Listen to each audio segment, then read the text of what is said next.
Debbie, time is 12 minutes past 9. You're under arrest on suspicion of murder. You don't have to say anything but obey how in defence. Don't mention one question, something for the court. What do you mean I'm in anything you do, say no, suspicion of give me murder? evidence. What do you mean I'm in suspicion? Right, just say, sat there. What do you mean I'm... В идиличния крайбрежен курортен град Борнемут, Англия, животът обикновено се движи с плавен ритъм. Туристите се разхождат по пясъчните брегове, семействата се наслаждават на очарователните кейове, а звукът на вълните осигурява постоянен, успокояващ ритъм. Но в края на лятото на 2023 година това спокойствие беше нарушено от поредица от открития, толкова ужасяващи, че сякаш бяха извадени от страниците на роман на ужасите. Общността беше на път да научи, че точно под повърхността на живописния им град се крие мрак, далеч по-дълбок от океана. Всичко започна в един ръмежлив следобед. Местна жена на име Дана Бъртън раздаваше листовки по крайбрежието, бързайки да завърши работата си, преди времето да се влоши. Търсейки временно убежище от внезапен порой, тя се скри под голямо дърво близо до стъпките на имението, добре утъпкана зигзагообразна пътека, водеща надолу към плажа. Докато чакаше дъждът да отшуми, неприятна, непозната миризма нападна сетивата й съмни. Очите й огледаха земята и се спряха върху странен пакет, грубо увит и оставен близо до основата на дървото. Любопитството се смеси с чувство на безпокойство. Когато дъждът спря, тя реши да продължи маршрута си, но образът на странния пакет и неговата гнила миризма се задържаха в съзнанието й. Не можеше да се отърси от чувството, че нещо дълбоко не е наред. Малко по-късно, подтикната от натрапчево предчувствие, тя се върна обратно към дървото. Дъждът беше частично напоил и разхлабил опаковката на пакета. Поглеждайки по-отблизо, кръвта й се смрази. Изпод напоените слоеве стърчеше нещо, което едва можеше да разбере. Нещо безпогрешно човешко. Беше крак. Паника я обзе и с треперещи ръце тя извади телефона си и набра полицията. Обаждането даде началото на мрачно и методично претърсване. Отзовалите се полицаи обезопасиха района, лицата им бяха мрачни, докато потвърждаваха ужасяващото откритие на Дейна. Търсенето им се разшири, претърсвайки крайбрежната растителност и околните пътеки. Скоро те откриха друг човешки крак, недалеч от първия. Разследването ескалира в пълномащабна операция, хвърляйки тъмна сянка върху града. 6 дни по-късно търсенето ги отвежда до Boscombe Chine Gardens, обществен парк на малко разстояние. Полицай, воден от това, което той описва като безпогрешната и перверзна миризма на смърт, е привлечен от изхвърлен черен куфар. Вътре полицията открива обезглавения торс на мъж без крайници. Спокойният курортен град се е превърнал в място на чудовищно престъпление и сега следователите са изправени пред трудната задача да идентифицират жертвата и да намерят лицето или хората, отговорни за подобно варварско деяние. Съдебните експерти работят неуморно и чрез ДНК анализ най-накрая успяват да дадат име на фрагментираните останки.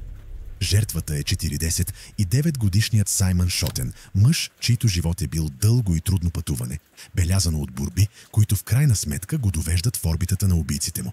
Историята на Саймън не е история на привилегии или стабилност.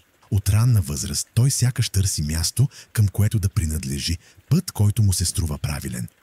Той никога не се установява в една единствена кариера, а вместо това се лута между различни работни места. Той работеше в агенция, трудеше се в складове и за известно време дори изпитваше мимолетна радост, работейки сред ярките светлини и шумния хаос на панаир. Макар професионалният му живот да нямаше стабилна основа, краягълният камък на света му беше семейството му. Той дълбоко обичаше сина си Уесли и майка си и се бореше да поддържа връзка с тях, независимо колко тежки ставаха собствените му обстоятелства. Голямата сянка, надвиснала над живота на Саймън, беше тежката и неумолима зависимост към вещества и алкохол. Тази зависимост го влечеше към хаотично съществуване, често оставяйки го без дом и уязвим по улиците. Той носеше тежестта на зависимостта си като тайно бреме, правейки всичко по силите си, за да предпази близките си от най-грозните и реалности. Синът му, Уесли, който е бил едва на 19 години, когато баща му е бил убит, си спомня Саймън не заради борбите му, а заради любовта му. Той не винаги е бил там, ще си спомня по-късно Уесли, но моментите, които споделяхме заедно, бяха ценни. Свързваше ги споделена страст към моторните спортове, моменти на нормалност и връзка, които контрастираха с хаоса, пред който беше изправен Саймън сам. Любовта на Саймън към семейството му беше основната му мотивация. Това беше причината той да прави многократни, отчаяни опити да се освободи от зависимостите си, да стане бащата и синът, които толкова силно искаше да бъде. Тези, които го познаваха отвъд контекста на зависимостите му, постоянно го описваха като мил, нежен и добросърдечен човек, душа, изгубена в буря, от която не можеше да избяга. Но зависимостта е жесток господар. Тя подтикна Саймън да извършва дребни престъпления, за да финансира навика си, което от своя страна го доведе до спирала от дългове с опасни дилъри. Безработен и без пукната пара, той попадна в капан. В отчаян опит да оцелее, той пое ролята на муле, превозвайки незаконни вещества през границите на окръзите за самите хора, които го държаха в дълг. Това беше опасна и неблагодарна работа. Единственото му заплащане бяха още от веществата, от които толкова отчаяно се опитваше да избяга, стягайки веригите на зависимостта му и правейки почти невъзможно освобождаването му. В крайна сметка, законът го настигна. Саймън беше арестуван, докато работеше като муле, и осъден на присъда в затвора Норич. След освобождаването му през септември 2022 година, пробационните служби, осъзнавайки огромната опасност от завръщането му в старата си среда, взеха решаващо решение. Те го преместиха в Дорсет, в югозападна Англия, надявайки се, че физическото разстояние от стария му живот ще му даде шанс за борба. Това беше опит да се прекъснат връзките му с дълговете, дилърите и непреодолимите изкушения, които го очакваха. За кратко време изглеждаше, че ново начало е възможно. Първоначално Саймън е бил бездомен, живеейки по улиците на Борнемут, но скоро намира несигурен подслон в изоставен хотел. Не е било много, но е било покрив над главата му. За съжаление, демоните от миналото му са били безмилостни. Той се е върнал към болестта и познатият, разрушителен цикъл е започнал отново. Той се е върнал към живота на муле, продавайки по улиците по 12 часа, получавайки единственото си заплащане в същата отрова, която го е унищожавала. Той щателно е криел тази нова, незаконна работа от служителите си по пробация, знаейки, че ако разберат, ще бъде изпратен обратно в затвора. Здравето му започва бързо да се влошава, дългите часове го изтощават и тялото му е в постоянна болка. Той страда от ХОБ, хронично белодробно заболяване, което го оставя без дъх, а предишна травма го кара да не може правилно да използва дясната си ръка. До август 2023 година. Неговият несигурен свят отново се срива. Той е изгонен от изоставения хотел, оставяйки го напълно отчаян и без къде да се обърне. В отчаянието си той потърси помощ от двойка, която познаваше от уличните си дела. 40 и 9-годишния Бенджамин Аткинс и 39-годишната Деби Перейра. Това решение щеше да се окаже фатално. Двойката живееше заедно в малък, нает апартамент, пространство, вече обтегнато от собствения им хаотичен живот. И тримата, Саймън, Бен и Деби, бяха свързани от общите нишки на тежка зависимост към вещества и алкохол. Те сключиха мрачно транзакционно споразумение. На Саймън му беше позволено да спи в палатка в градината на апартамента им. В замяна той трябваше да им осигурява вещества на стойност 40 паунда всеки ден. Правилата бяха строги. Той трябваше да напуска имота през деня, но му беше позволено да влиза вътре вечер, за да използва душа и банята. Понякога, ако времето беше особено лошо, му беше позволено да спи на дивана. Тази житейска ситуация беше като огнище. 3 нестабилни живота, всеки преплетен с хаос и отчаяние, сега бяха натъпкани под един малък покрив. Това беше нестабилна смесица от зависимост, бедност и травма, която беше предопределена да се разпали. В рамките на 2 кратки седмици след преместването си в тази градина, Саймън Шотън щеше да бъде брутално убит. Подобно на Саймън, и Деби Перейра и Бенджамин Аткинс бяха продукти на дълбоко проблемно минало. Историята на Деби започна с чувство за изоставеност. Осиновена от леля си, тя израсна в сянката на братовчедите си, чувствайки се необичана и пренебрегвана, постоянно жадувайки за обичта, която виждаше да им се отдава. Детството й беше допълнително помрачено от ужасяващо насилие. Доведеният й баща я подложи на брутални физически побоища, докато приятелите му я подложиха на неописуемата травма от сексуално насилие. Тези ранни преживявания изкривиха възприятието й за взаимоотношенията, задавайки модел за бъдещето.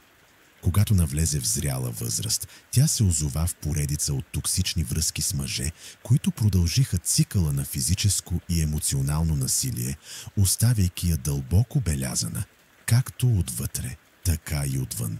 На 29 годишна възраст един от тези партньори я запознава с хероина и животът й се превръща в бърза и опустошителна зависимост. Тя е майка на 2 деца, които вече са тийнейджери, но отношенията й с тях са редки и обтегнати. Още една жертва на хаотичния и начин на живот. Имало е период, в който Деби успява да постигне трезвеност, лъч надежда за различен живот. Но тази надежда угасва, когато бившият й приятел, Бенджамин Аткинс, отново влиза в живота ти. Заедно те бързо се връщат в дълбините на споделената си зависимост. Собствената история на Бен е пропита с насилие. Доведеният му баща редовно го е бил с жестока, ужасяваща сила. Като млад мъж той е погълнат от рейв сцената на 90-те години на миналия век, свят, който го запознава с тежките наркотици и го повежда по пътя на зависимостта и престъпността. За известно време обаче Бен успява да се измъкне от тази спирала.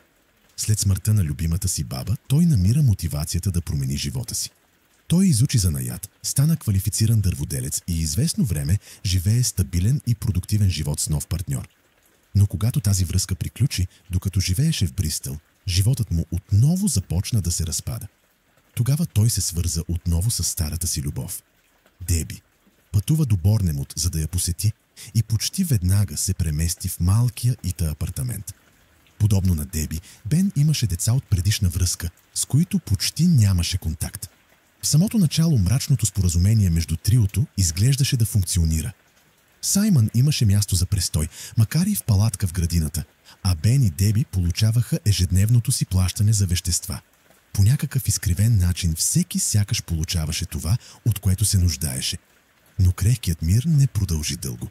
Динамиката бързо се влоши и стана хищническа. Бен, недоволен от ежедневното снабдяване с наркотици, започна да взема пари назаем от Саймън. Пари, които нямаше намерение никога да върне. За да запази мира и да предотврати експлозивни конфронтации, Деби често се намесваше и сама се отплащаше на Саймън. Започна да се разгръща и емоционална игра на власт. Бен често се обиждаше с Деби, както словесно, така и физически, а Саймън с вродената си добра натура силно се обиждаше от това. Той се опитваше да се застъпи за нея, предлагайки и рамо, на което да се облегне. Деби от своя страна приемаше съчувствието на Саймън, използвайки го като емоционална възглавница. Но в крайна сметка лоялността й остана към Бен, мъжът, на когото чувстваше, че сърцето й принадлежи, създавайки токсичен триъгълник от манипулация и негодование. Скоро исканията на Бен ескалираха. 40 паунда вещества на ден вече не бяха достатъчни. Той започна да изнудва Саймън, изисквайки още наркотици и пари, като същевременно се увери, че Деби няма да разбере за мащаба на изнудването му. Бен държеше най-голямата заплаха над Саймън, знаейки, че Саймън работи като моле. Той заплаши, че ще докладва за Саймън на служителите по условното освобождаване, призив, който щеше да гарантира незабавното му връщане в затвора. Саймън беше в капан, страхът и отчаянието му нарастваха с всеки изминал ден. Манипулацията и малтретирането само се влошаваха. В нощта на 18 август 2023 година напрежението в малкия апартамент беше осезаемо. Саймън седеше в палатката си и трескаво пишеше съобщения на приятелка на име Дона. Той призна нарастващия си ужас, казвайки и, че вече не се чувства в безопасност в апартамента и отчаяно трябва да си намери ново място за престой. Той обясни изнудването, постоянния натиск от Бен. Същата вечер и тримата бяха опиянени. Преценката им беше помрачена от маране от вещества. Бен и Деби искали още, но нямали пари. Затова измислили жесток план. Деби щела да разсее Саймън, примамвайки го в разговор, докато Бен се промъквал във вещите на Саймън и крал малкото пари, които имал. Планът проработил. Около 2:45 сутринта Бен и Деби се измъкнали от апартамента и отишли да си купят още наркотици. Не след дълго Саймън осъзнал, че е бил ограбен. Студена яростна ярост го обзела.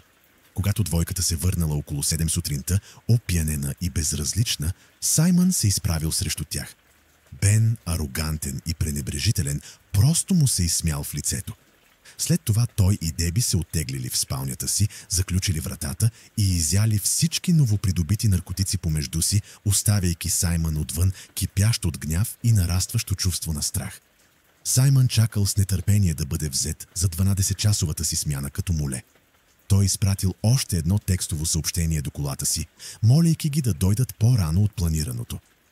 «Чувствам се несигурен», пишеше той. Предчувствие за насилие висеше тежко във въздуха. Знаеше, че нещо ужасно ще се случи. В изблик на безсилна ярост, Саймън грабна нож и преряза телевизионните кабели в апартамента. След това се оттегли в малкото сервизно помещение, за да изчака превоза си, сърцето му биеше в гърдите му. Никой, освен Бенджамин Аткинс, не знае със сигурност какво се е случило след това в това тясно сервизно помещение. По-късно Бен ще твърди, че е действал в самозащита, твърдение, което рязко противоречи на доказателствата. Спекулира се, че Саймън, може би очаквайки насилствена конфронтация, може да се е въоръжил със същия нож, който току-що е използвал, за да пререже телевизионните кабели. Но това е само предположение. Възможно обяснение за това как е започнала борбата. Оставените физически доказателства рисуваха брутална и отчаяна картина. Пръските кръв от двамата мъже бяха открити по стените и тавана, свидетелство за насилието на борбата. И Саймън и Бен имаха защитни рани по ръцете си, което предполагаше свирепа борба за контрол над оръжието. Конфронтацията ескалира с ужасяваща скорост. Бен, физически по-силен, успя да надвие Саймън и да изтръгне ножа от хватката му. Щом хвана оръжието, всякакъв вид контрол изчезна, заменен от неистова убийствена ярост. Той започна свирепо да размахва ножа. Саймън вдигна ръце, за да се защити, и острието се вряза дълбоко в ръцете и предмишниците му, оставяйки множество защитни прободни рани. Но Бен беше безмилостен. Той се хвърли напред, пробождайки Саймън в гърдите, не веднъж, а многократно. В мъчителна болка Саймън се обърна, опитвайки се да се защити, но Бен продължи свирепата си атака, забивайки ножа дълбоко в гърба и раменете на Саймън с мощни преднамерени удари. Обзет от ужасяваща ярост, Бен не спря дори тогава. Докато Саймън се свлече на пода, ранен и умиращ, атаката на Бен стана още по-жестока. Той седна на гърдите на Саймън и вдигна голям, тежък високоговорител. След това започна брутално да го разбива в черепа на Саймън, отново и отново и отново, докато всеки последен признак на живот не беше угасен.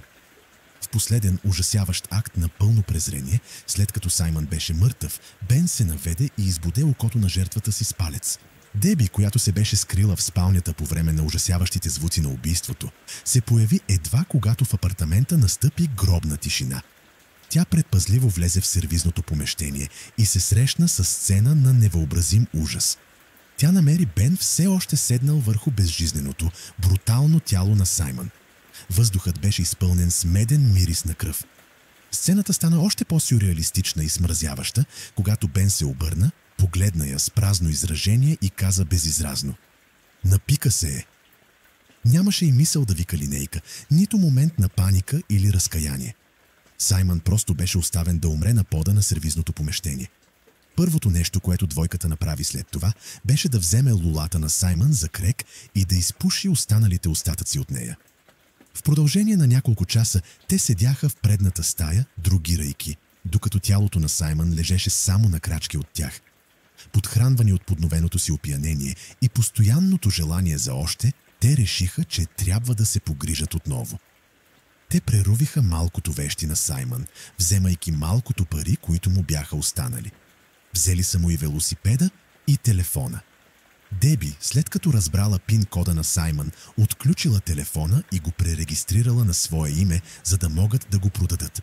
Заложили вещите му за пари от наркотици, върнали се в апартамента и отново се другирали, потискайки реалността на стореното до най-отдалечените кътчета на съзнанието си. Едва на следващия ден, в ярката, безмилостна светлина на утрото, те осъзнали мрачната задача, която им предстояла. Трябвало да се отърват от тялото на Саймън. Бен измъкнал трупа на Саймън от сервизното помещение и го занесъл в задната градина, покривайки го с брезент. След това двойката излязла и откраднала почистващи препарати и ножовка. Деби, която страдала от обсесивно-компулсивно разстройство, веднага се заела с щателно почистване на апартамента. Нейната натрапчива нужда от чистота се превърнала в инструмент за заличаване на доказателствата, рязък, обезпокоителен контраст с пълния хаос на престъплението им. Докато тя търкала, Бен се опитал да го прикрие по-грубо. Той взе назаем малко магнолиева боя от съсед и просто пребояди са кървавите петна по стените. През следващите няколко дни Деби продължи старателното си обсесивно почистване, докато Бен се зае с далеч по-ужасяваща задача. Беше се здобил с книга по анатомия и, използвайки я като гротескно ръководство, започна макабрения процес на разчленяване на тялото на Саймън. В очакване на прикритието на мрака, той работеше в градината, като ужасно отряза главата на Саймън, последвано от краката му, а накрая и ръцете му. Бен беше убеден, че може да се отърве от доказателствата, като просто ги изгори. Той запали голям огън в импровизирана пещ за изгаряне на отпадъци в задния двор и хвърли дрехите на Саймън и отрязаната му глава. Той обаче грубо подцени реалността на подобно деяние. Миризмата на горяща плът, гнила и дълбоко обезпокоителна миризма, скоро проникна във въздуха и се разнесе над оградите на съседите. Ужасяващата миризма беше различна от всичко, което някога бяха усещали. Ужасени и подозрителни, оплакаха се те. Бен, опитен лъжец, успял да ги убеди, че миризмата идва от мъртва лисица, която бил намерил в градината си, и че просто изгаря трупа. В продължение на 2 безплодни дни той се опитвал да изгори главата на Саймън, използвайки различни ускорители, за да се опита да засили огъня, но пламъците никога не били достатъчно силни, за да погълнат напълно останките. Той се нуждаел от нов план. Откриването на останките на Саймън на брега на морето и в градините Боском Чайн насочило разследващите по решителен път. Пробивът настъпил, когато детективите проследили продажбата на мобилния телефон на Саймън до местна заложна къща. Записите от транзакциите ги отвели директно до Деби Перейра и Бенджамин Аткинс, което ги направило главните заподозрени. Полицията се спуснала в малки апартамент и докато претърсвали имота, открили последното осъдително доказателство, от което се нуждаели.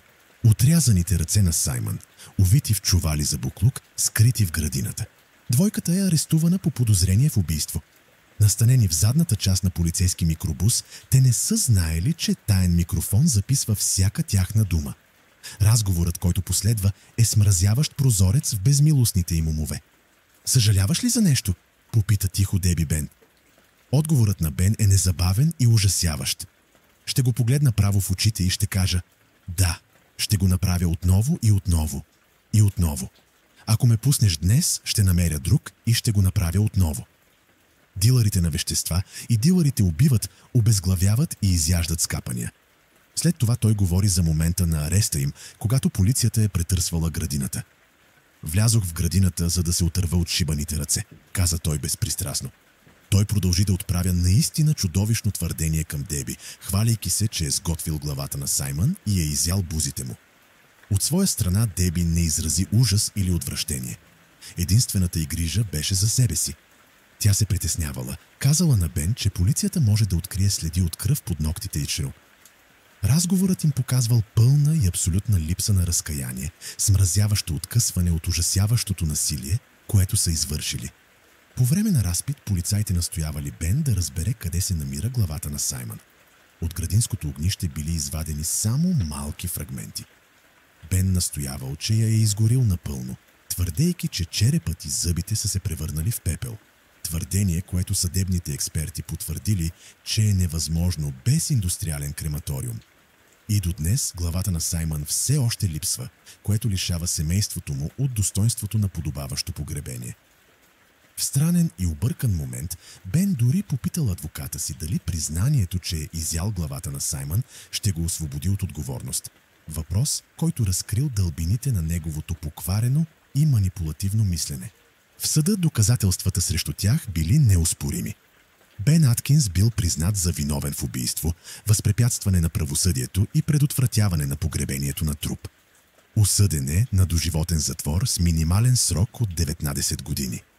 Деби Перейра беше призната за виновна във възпрепятстване на правосъдието, след като вече призна, че е предотвратила погребението на труп. Тя беше осъдена на 4 години затвор. След произнасянето на присъдата, Бен предложи кухо, егоистично извинение. Нямаше да направя това, ако не бях под влиянието на наркотици, твърдеше той. Нямаше да го нарежа. Бях оплашен. Бях травмиран. Бях паникьосан. Бях под изключителен стрес, както и под влиянието на наркотици. Това, което бях направил, беше наистина ужасно. Ужасно е това, което направих и заслужавам да бъда наказан. Съжалявам за семейството му. Съжалявам за семейството си. След това той добави смразяващо предупреждение. Трудно ми е да се разкайвам за човек, който се опитваше да ме убие в собствената ми къща. Последните най-трогателни думи принадлежаха на сина на Саймън, Уесли. В силно изявление, оказващо влияние върху жертвата, той се изправи срещу убийците на баща си, гласът му беше тежък от мъка и гняв. Децата ти трябва да се срамуват от това, което си направил, каза той. Ти съсипа много повече животи, отколкото само този на баща ми. Никоя присъда няма да е достатъчна за това, което си направил. Няма нищо, което мога да кажа, за да обхване истински това, което ме накара да почувствам. Знаеше какво правиш. Каквото и да са си мислили другите за него, той беше моят баща, обичан отвъд думите и незаменим за мен. Никога не ми харесваше идеята татко да е замесен с вещества, но въпреки трудностите си, той беше моят баща, с когото се гордеех. Думите на Уесли възвърнаха човечността на баща му от чудовищния разказ, създаден от убийците му. Това не беше просто история за пристрастяване и насилие, а история за загубата на баща, син и добросърдечен човек, който беше възприеман от хищниците си като нищо повече от лесна мишена, пречка за следващия им връх. Когато най-накрая им се изправи, те не просто го накараха да замълчи, а го унищожиха по най-бруталния начин, който може да се представи. Трагичен и ужасяващ край на живот, вече изпълнен с толкова много болка. С това завършва днешното видео. Наистина се надявам, че това ви е дало ценна информация за някои от най-пренебрегваните случаи през годините. Ако това ви е било полезно, моля, харесайте го, абонирайте се и включите известията, за да сте в течение. Благодаря ви отново за отделеното време и подкрепа. Предстоят още, така че следете ни.